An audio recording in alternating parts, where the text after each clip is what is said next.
Pastor Salomão da Paz.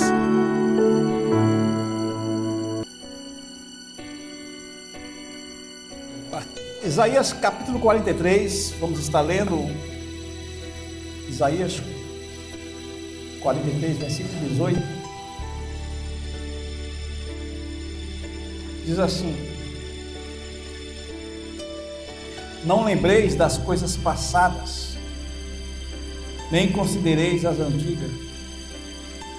Eis que faço coisa nova, que está saindo à luz. Porventura não percebeis? Eis que porei um caminho no deserto, e rios no ermo. Os animais do campo me glorificarão, chacais e os filhotes de avestruzes, porque porei água no deserto e rios no ermo, para dar de beber ao meu povo, ao meu escolhido, ao povo que formei para mim celebrar o meu louvor.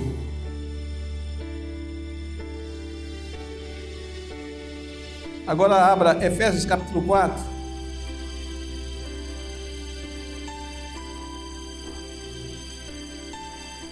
São dois textos.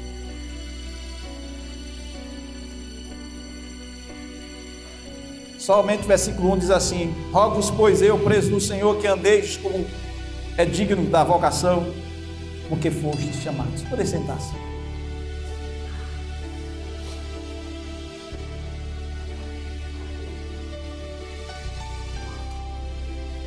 Observe que hoje, por ser um dia especial,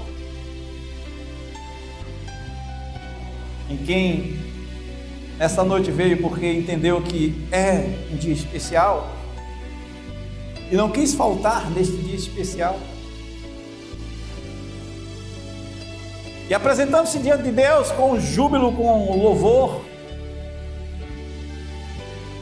e após fazermos isso juntos, durante um momento de celebração, acabamos de ler um texto em que,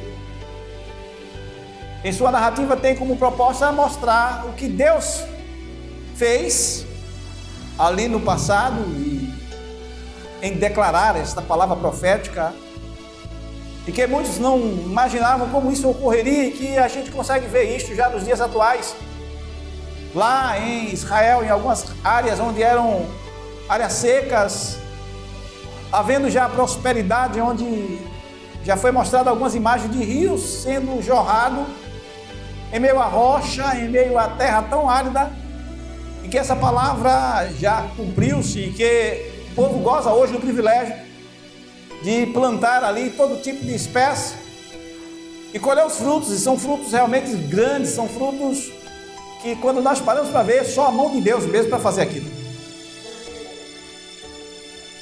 Mas a gente finalizou neste capítulo, ou neste versículo que a gente estava fechando de Isaías, aí onde paramos, onde ele diz assim: mas este povo eu formei para mim, para me celebrar o meu louvor, me celebrar o meu louvor, a minha exaltação. Este povo poder dizer quem sou eu, este povo reconhecer os meus feitos.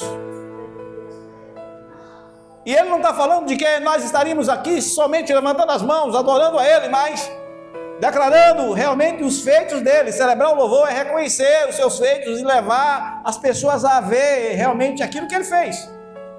É o reconhecimento através de ações. E agora a gente, ao ler esse texto, a gente percebe que Deus está falando de Jerusalém, de Israel, do seu povo, o povo hebreu.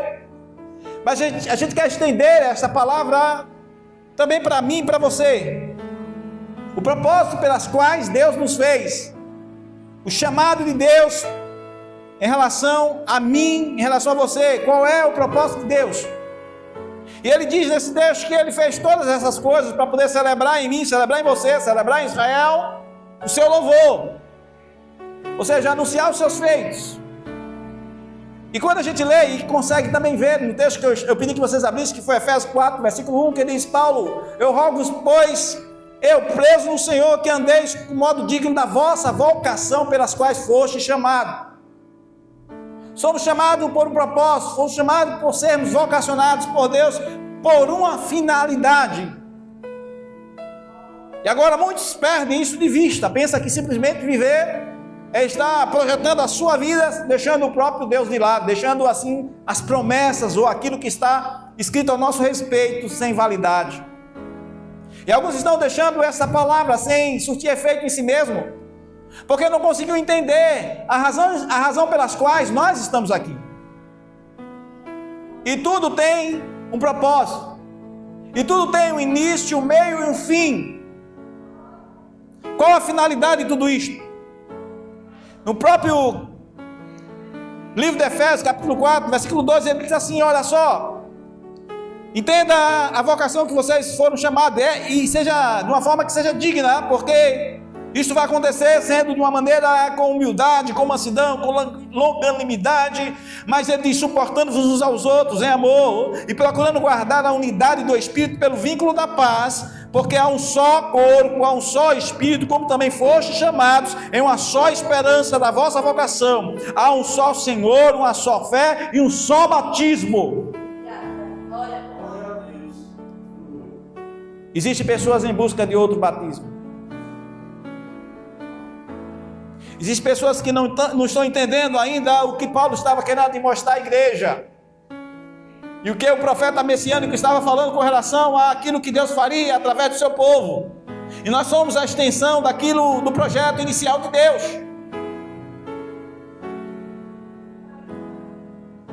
Mas como eu posso me portar diante desse chamado, diante deste propósito que Deus tem estabelecido para a minha vida? O texto que nós lemos, veja que ele diz assim: contudo tu não me invocaste, ó mim, ó Jacó, mas te cansaste de mim, ó Israel. Não me trouxeste o gado miúdo dos teus holocaustos, nem me honraste com os teus sacrifícios, não te fiz servir com ofertas, nem te fatiguei com incenso. Versículo 22, 23. E agora a gente consegue ver, diante deste propósito, Deus querendo que o nosso culto seja revisto. Mas para que eu possa entender este propósito, eu preciso estar preso a Ele. Eu preciso entender que eu estou ligado a Ele, não somente, irmãos, pelas promessas que Ele tem deixado, mas também pelo sacrifício que foi demonstrado através de ações, e Ele nos comprou para sermos dele. Por isso, quando nós bebemos do pão, comemos do pão e bebemos do cálice, nós estamos sendo participantes de um corpo. Nós estamos vivendo numa dimensão do sobrenatural, ainda que você esteja comendo pão, e este cálice que você vai pegar, ou este copo que estará com o vinho, ele simboliza o sangue de Jesus, e o sangue da nova aliança. Mas isso só ocorre porque estamos ligados a Ele.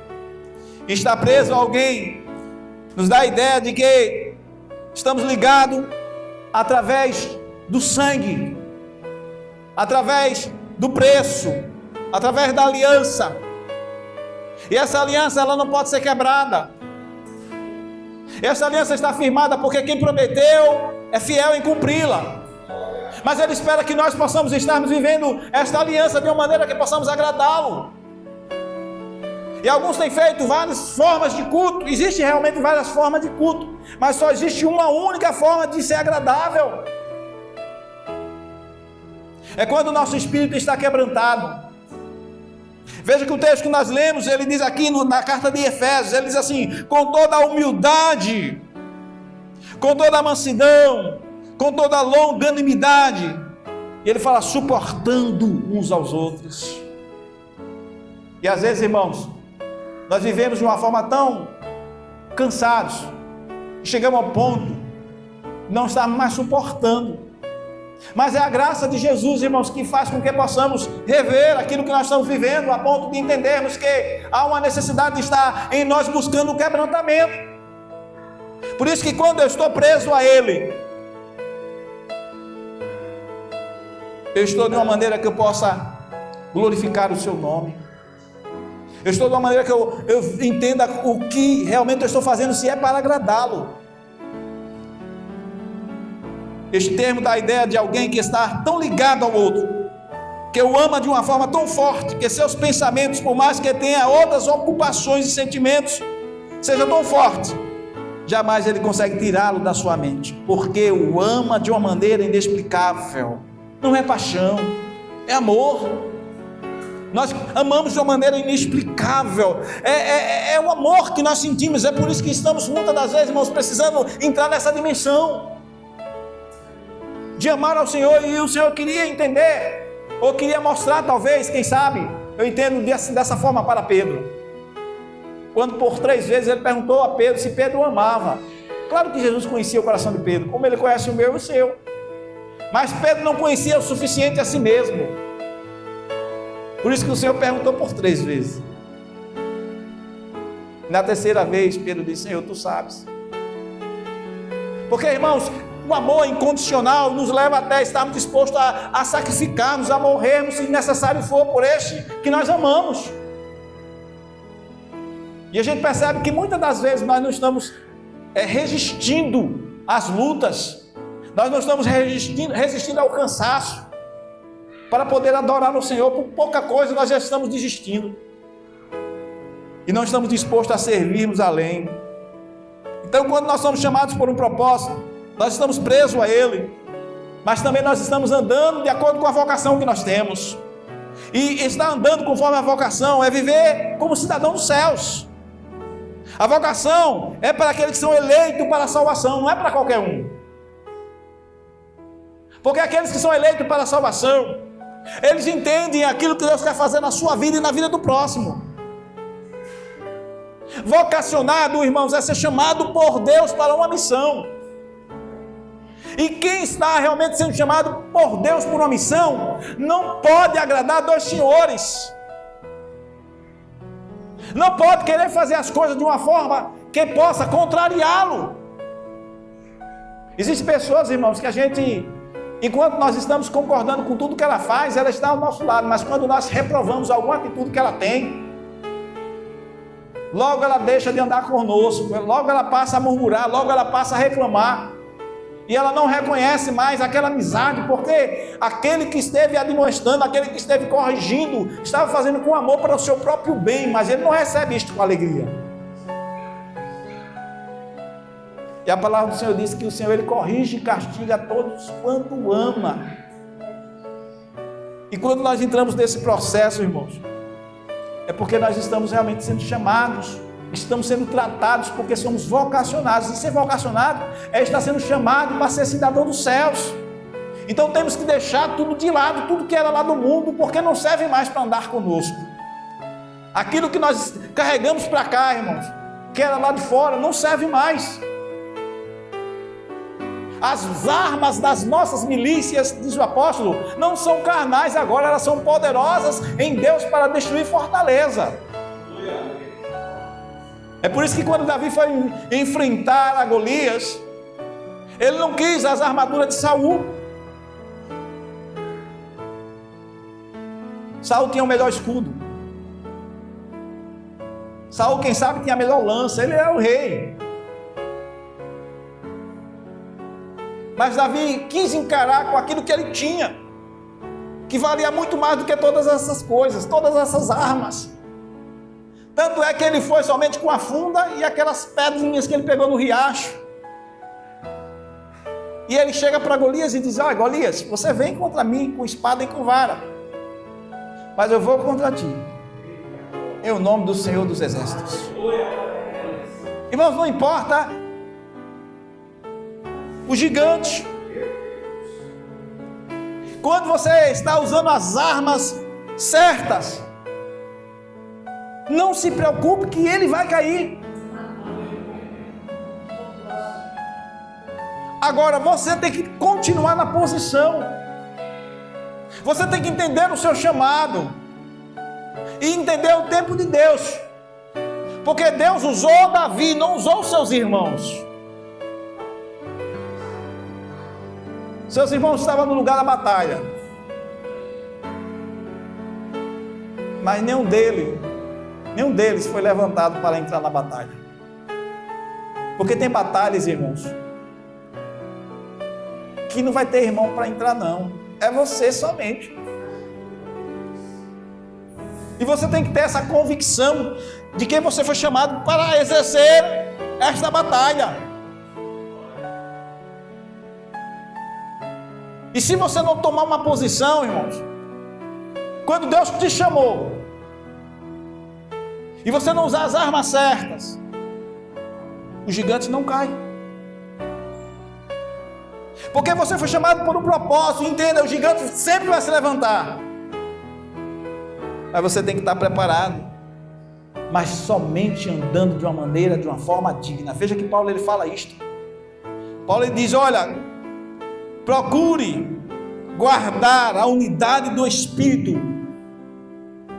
Você sabe o que é unidade, irmãos? É ser uma massa, é você estar unido de uma forma que quando você olhar, alguém olhando vai dizer, realmente é, não parece, é de Deus. Não há dúvida, porque a unidade pelo vínculo do Espírito vai proporcionar a paz. Você sabe que a paz vem, conforme está no texto, e você não vai ficar preocupado com os gigantes que estão se levantando, com os problemas que estão vindo, porque você sabe que você foi chamado por um propósito.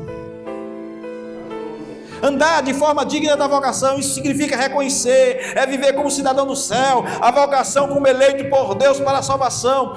No texto mostrando que há necessidade de humildade. Paulo ele diz, rogo-vos, pois eu preso do Senhor, que andeis de modo digno da vossa vocação, como foste chamado, com toda a humildade. E humildade vem do latim humilitas, que é virtude que consiste em conhecer as suas próprias limitações e fraquezas e agir de acordo com essa consciência. Eu sei que eu sou limitado, eu sei que eu sou fraco, como diz Joel, diga ao fraco, eu sou forte, mas em Deus, eu sou fraco humanamente falando, mas Joel diz, diga ao fraco, eu sou forte, mas você diz, sendo forte em quem? Em Deus, porque você reconhece a sua limitação, você reconhece a sua pequenez. Por isso que essa humildade vai levar você a agir sempre esperançoso que o Senhor vai guerrear as suas guerras. E quando Ele disser, vá, aí você vai, porque você sabe que o gigante já caiu. Você já contempla. E Ele fala também com mansidão. Mansidão é brandura de gênio, de ídole. Brandura na maneira de expressar, doçura, meiguice, suavidade. Pastor, isso não é para mim, né? Eu que tenho dificuldade, eu sou colérico. Mas aí quando vem o Espírito, meu irmão, aquele homem totalmente feroz, ele passa a ser controlado pelo Espírito, conforme está em Gálatas 5:22, que fala que o fruto do Espírito é amor, paz, domínio próprio, mansidão, fé, longanimidade. É assim, você começa a ver que as virtudes de Deus começam a estar entrelaçado nas suas ações. Aí você diz, mas me deu a vontade de responder, me deu a vontade de fazer assim. Mas aí você vê que o Espírito estando em você vai lhe controlar e você vai dizer, não, hoje eu não respondo, eu vou orar, vou esperar um tempo a mais na frente eu respondo.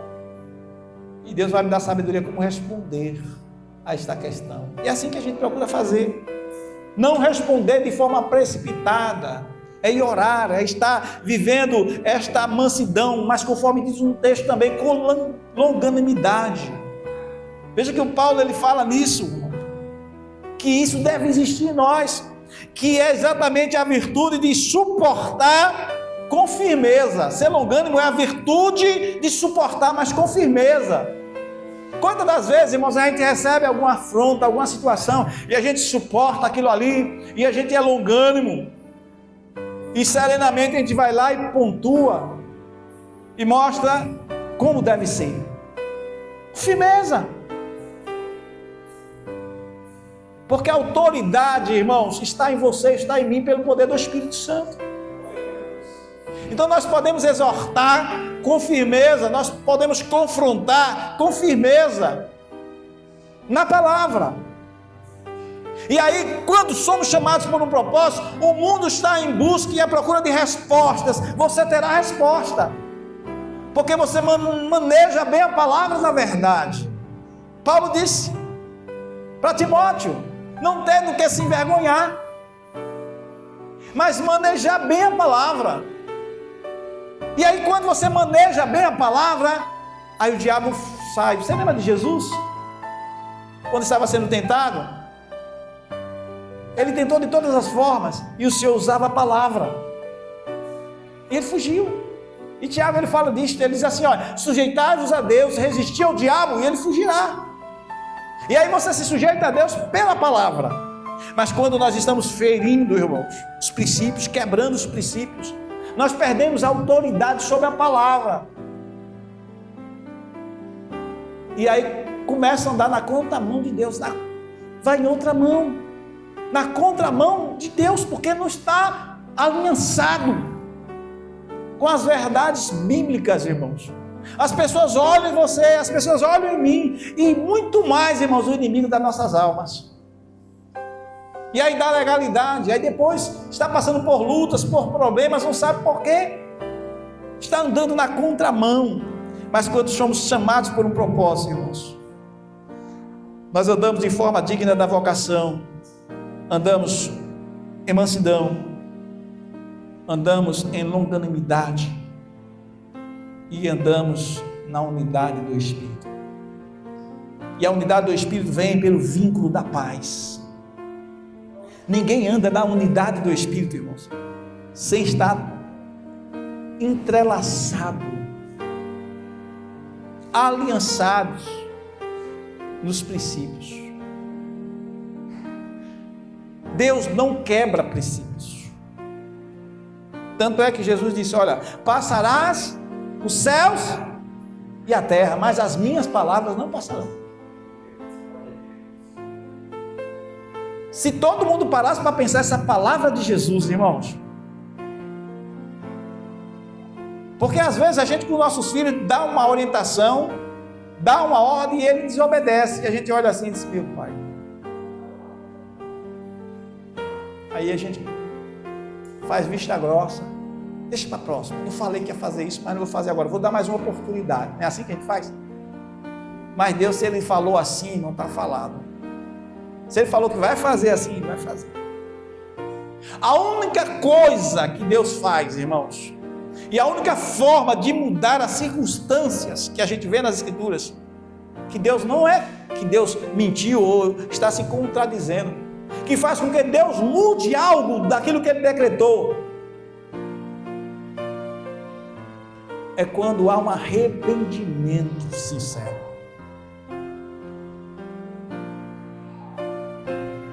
Porque as misericórdias do Senhor são as causas de nós não sermos consumidos. Lembra da cidade que o Senhor disse que iria destruir? Jonas foi para a cidade errada. Deus mandou ele para onde? E ele foi para onde? E Jonas pregou. O povo se arrependeu. Começou a se vestir assim, panos de saco, colocou cinza sobre a cabeça. O povo mostrou com aquele gesto, com aquela forma de reconhecimento, de humildade, que estavam realmente transformados, porque a palavra alcançou eles mudaram de atitude. Os indivíduos eram cruéis, irmãos, eram sanguinários. A história diz que eles não eram brincadeira, e Jonas teve medo de ir para ali para pregar o Evangelho. Por isso que ele mudou a rota. E às vezes nós queremos realmente mudar a rota, porque olhamos os desafios. Mas Deus, Ele não muda a rota, irmãos, quando Ele tem um propósito. Aquilo que Ele falou, Ele vai cumprir. Se o propósito é salvar, Ele quer salvar. E a prioridade é salvar. O povo se arrependeu, Deus disse que ia destruir. Jonas pensou que Deus iria destruí-lo mesmo assim. Mas o povo se arrependeu. Deus disse que ia destruir, mas Deus mandou ele ir lá. E o povo se arrependeu. E por causa dessa manifestação de reconhecimento dos seus erros, dos seus pecados, o Senhor não destruiu a cidade. E Jonas ficou indignado. Qual era o propósito, irmãos? Era destruir? Jonas foi lá para avisar que ia destruir? O propósito era salvar. Jonas foi o mensageiro para transformar aquela cidade. Só que Jonas ficou indignado porque não aconteceu o que ele declarou. Ele revoltado, ficou debaixo daquele pezinho ali, pé da abóbora, né? Nasceu. E aí pela manhã foi de tarde, veio o sol, secou, e ele indignado começou a murmurar porque o sol já estava sobre o seu rosto. E o Senhor fala com ele ali naquele momento, mostrando a sua indignação, que não era razoável o que ele estava mostrando ali. E às vezes nós não entendemos, irmãos, por que Deus age assim, por que Deus age dessa forma. Sempre Deus está fazendo pela sua misericórdia para resgatar. É por isso que quando a gente lê esse texto, a gente consegue enxergar, irmãos, quando Isaías fala, declarando ali, 740 anos, aproximadamente antes de Cristo, quando ele diz, este povo que eu formei para que me desse louvor. Nós somos chamados por um propósito. Propósito de estar preso a Ele. Propósito de estarmos andando de acordo com a vocação que Ele nos chamou. Sendo manso, sendo longânimo e andando em unidade com o Espírito. O que significa isso? A unidade do Espírito. Provoca em nós atitudes sempre voltadas para a integração. A unidade do Espírito produz em nós sempre uma transformação para estarmos ligados um ao outro. É por isso que somos igreja.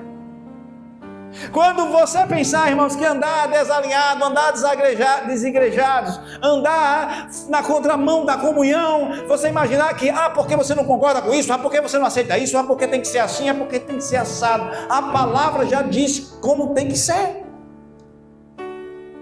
Cabe nós andarmos alinhados com a palavra. Por isso que ele diz que tem que procurar o vínculo do Espírito através da paz. Isso é atitude voltada para integrar-se, pois o fruto do Espírito é amor, paz, domínio próprio, segundo a gente citou em Gálatas 5, capítulo 22. Pelo vínculo da paz, aquilo que ata, aquilo que liga, aquilo que vincula duas ou mais coisas. Este é o vínculo que o Espírito faz. De dois, uma massa só.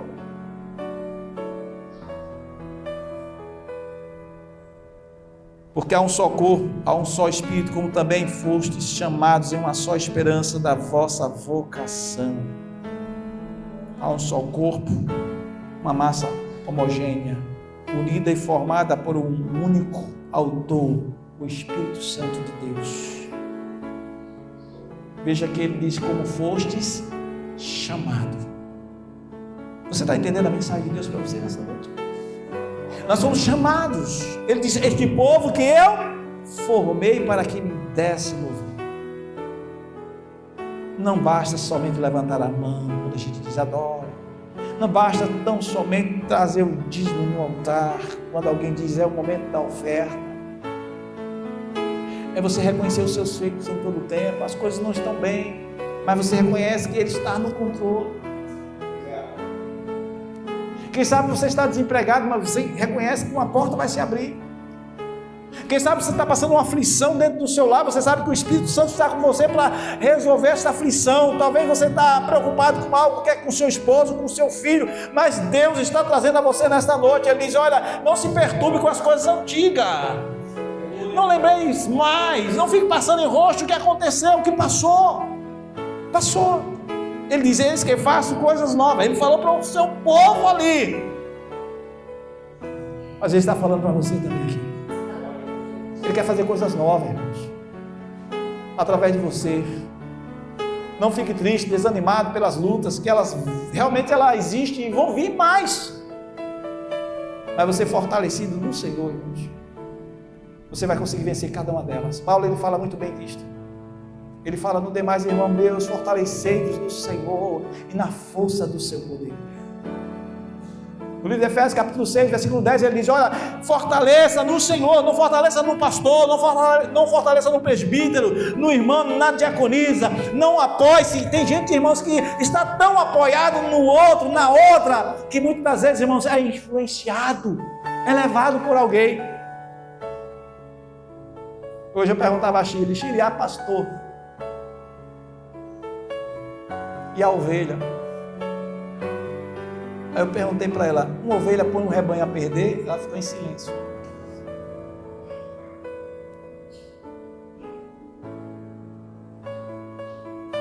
E eu faço essa pergunta: uma ovelha põe um rebanho a perder?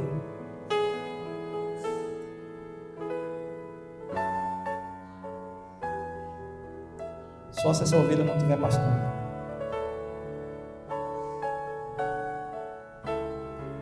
A ovelha reconhece que tem pastor, ela não se perde. Mas quando a ovelha não tem pastor, ela se perde. Existem muitas pessoas, irmãos, influenciando pessoas e levando pessoas para o mau caminho. E só leva se ela não tiver pastor. Porque toda ovelha, ela ouve a voz do seu pastor.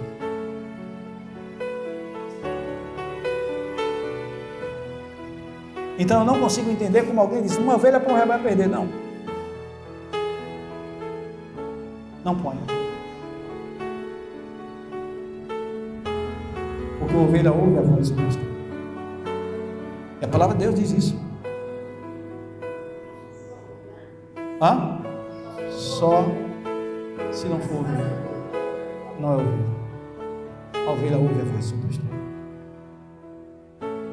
É por isso que quando a gente lê a palavra, a gente aprende com a palavra. Jesus diz: a minha ovelha ouve a minha voz e eu as conheço. O lobo vai vir, mas o pastor está ali. E ele não vai deixar. Ele cuida da sua ovelha.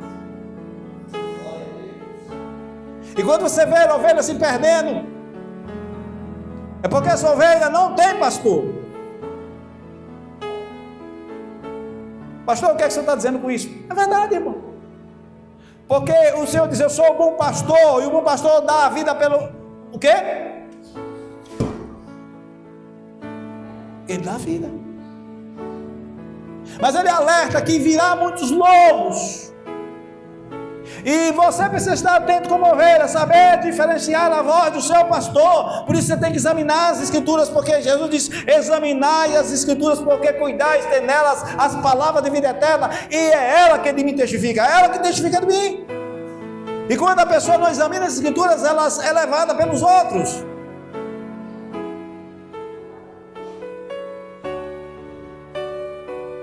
E a ovelha que é alimentada pelo seu pastor, que é o supremo pastor que está sobre o altar, não é o pastor Salomão, não é o presbítero A, presbítero B, é o supremo pastor. E a ovelha que é alimentada por tudo quanto o supremo pastor traz sobre o altar, ela recebe, ela coloca no coração, e ela faz como Davi fez: esconder a tua palavra no meu coração, para não pecar contra ti.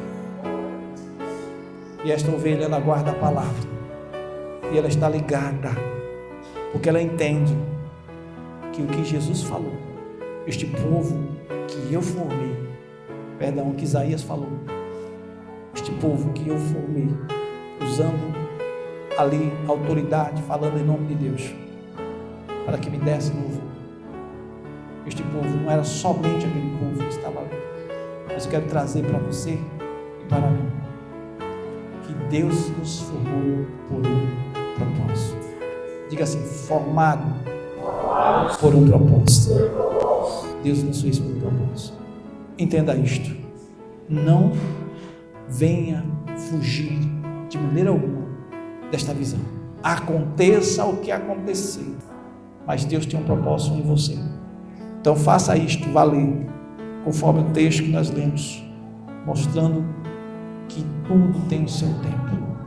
A Deus seja a honra, a glória e o louvor. Pastor Salomão da Paz.